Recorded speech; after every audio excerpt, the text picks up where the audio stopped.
Assalamualaikum warahmatullahi wabarakatuh. Perkenalkan nama saya Yose Armadani dengan NIM 18053021 dari jurusan Pendidikan Ekonomi, Fakultas Ekonomi, dan dari Universitas Negeri Padang. Baiklah, untuk saat ini saya akan menjelaskan mengenai video pembelajaran dengan judul kegiatan ekonomi.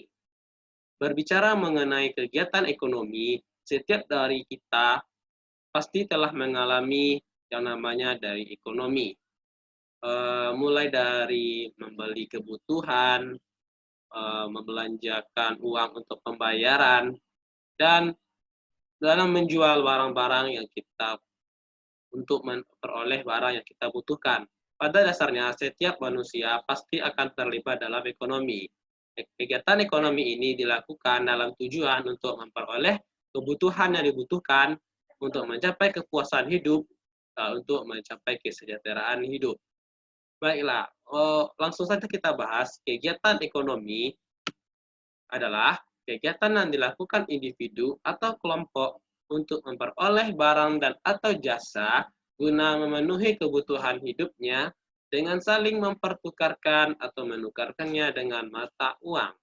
Berarti berdasarkan definisi ini kita dapat memahami kegiatan ekonomi itu seperti yang sudah dibilang sebelumnya, yaitu kegiatan untuk memperoleh barang atau jasa dalam upaya memenuhi kebutuhan hidup dengan menggunakan mata uang.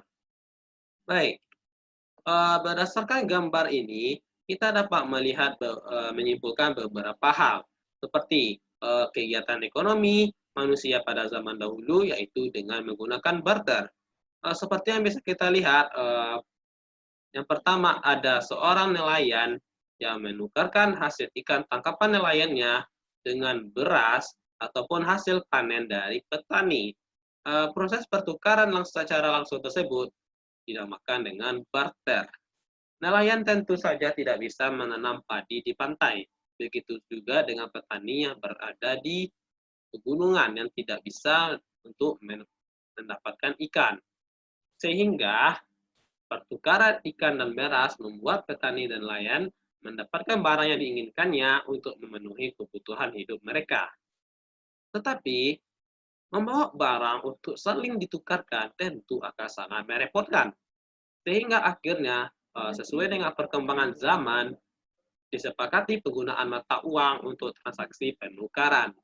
Nah, agar untuk mempermudahkan tempat penukaran itu, maka dibutuhkanlah suatu tempat untuk saling menukarkan barang-barang untuk memperoleh barang yang dibutuhkan.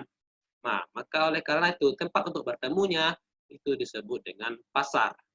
Nah, di pasar inilah tempat terjadinya perdagangan dan saling antara penjual dan pembeli. Nelayan mengantarkan ikannya ke pasar untuk dijual, sedangkan petani mengantarkan padi atau berasnya ke pasar untuk juga mendapatkan uang. Kemudian di pasar itulah orang saling berinteraksi jual beli untuk memperoleh kebutuhan yang dibutuhkannya.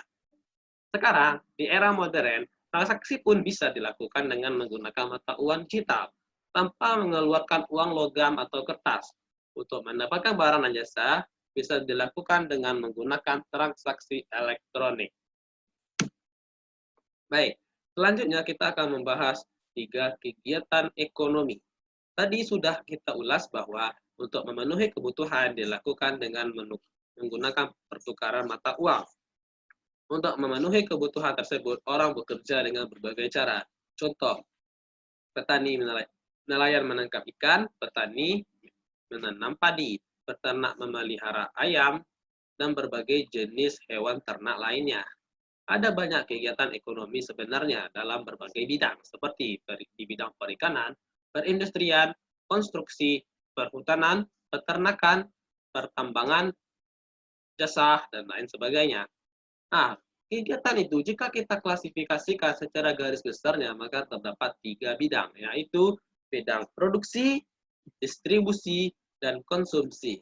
Nah, tiga kegiatan ekonomi inilah yang akan kita bahas pada saat ini. Berikut penjelasan mengenai 3 kegiatan ekonomi. Yang pertama, kegiatan produksi. Produksi adalah segala kegiatan yang menghasilkan barang atau jasa, serta menambah nilai guna suatu barang dan jasa. Dari gambar ini, kita dapat menguraikan kegiatan produksi itu terdiri dari petani menanam padi, kemudian merawat tanamannya dengan memberi pupuk, dan selanjutnya memanen padi. Kemudian petani mengolah padi tersebut menjadi gabah, kemudian menjadi beras. Nah, proses dari menanam padi sampai mengubahnya menjadi beras itulah yang dinamakan dengan kegiatan produksi. Begitu juga bagi pekerjaan bagi seorang pengrajin, pengrajin meja dan kursi, yaitu dengan mengolah kayu menjadi kursi untuk digunakan, itu juga merupakan kegiatan produksi. Orang yang melakukan kegiatan produksi tersebut disebut dengan produsen, yaitu orang yang memproduksi barang dan ataupun jasa. Sekedar informasi, yang dinamakan dengan produsen itu bukan hanya seorang yang dalam memproduksi barang, tetapi juga bisa memproduksi jasa, seperti seorang guru ataupun dosen. Guru ataupun dosen, mereka memberikan jasa mereka dalam memproduksi ilmu untuk diberikan kepada siswanya. Yang kedua, kegiatan distribusi. Nah, barang dan jasa yang diproduksi tadi tentu harus diantarkan ke pasar atau kepada penggunanya. Beras hasil olahan petani di pedesaan harus dibawa ke kota untuk dimasak penduduk kota. Demikian juga ikan hasil tangkapan nelayan tentunya juga harus diantarkan ke pasar. Nah, kegiatan menyalurkan barang hasil produksi ini disebut kegiatan distribusi.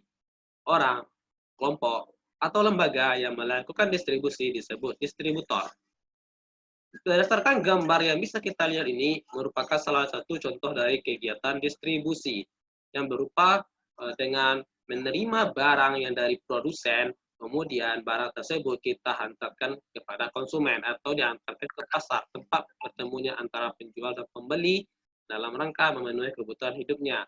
Kegiatan distribusi ini juga termasuk dalam kegiatan mengelola gudang sementara, di mana tempat ini dimaksudkan untuk tempat barang dari produsen sebelum dihantarkan ke penggunanya, atau bisa dianggap sebagai tempat untuk mengumpulkan barang dalam periode waktu sementara. Baik, dan berikutnya kegiatan konsumsi. Konsumsi merupakan kegiatan untuk mengurangi suatu nilai guna suatu barang atau jasa.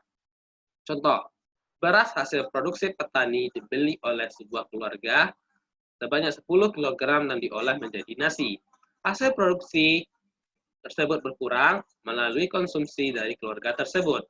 Pelaku berupa orang, kelompok, atau lembaga yang melakukan kegiatan konsumsi disebut sebagai konsumen. Konsumen bisa meliputi dari rumah tangga, pemerintah, dan perusahaan industri. Tempat bertemunya penjual dan pembeli untuk melakukan transaksi disebut dengan pasar. Berdasarkan gambar yang bisa kita lihat ini, nah pasar inilah tempatnya konsumen memperoleh barang-barang yang dibutuhkannya. Barang-barang yang telah diproduksi oleh produsen, kemudian disalurkan melalui distributor ke pasar. Nah, kemudian dari pasar itulah barang-barang yang dibutuhkan oleh konsumen itu dibeli dari produsen ataupun dari distributor sesuai dengan harga yang telah disepakati sebelumnya.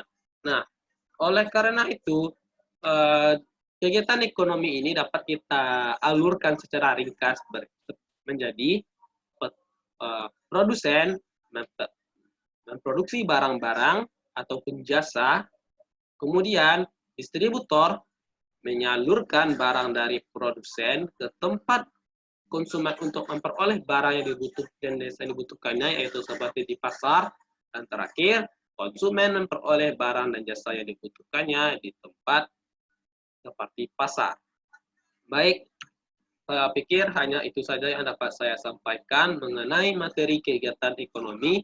Saya harap penjelasan dari saya ini dapat dimengerti dan dapat menjadi pembelajaran bagi kita semuanya.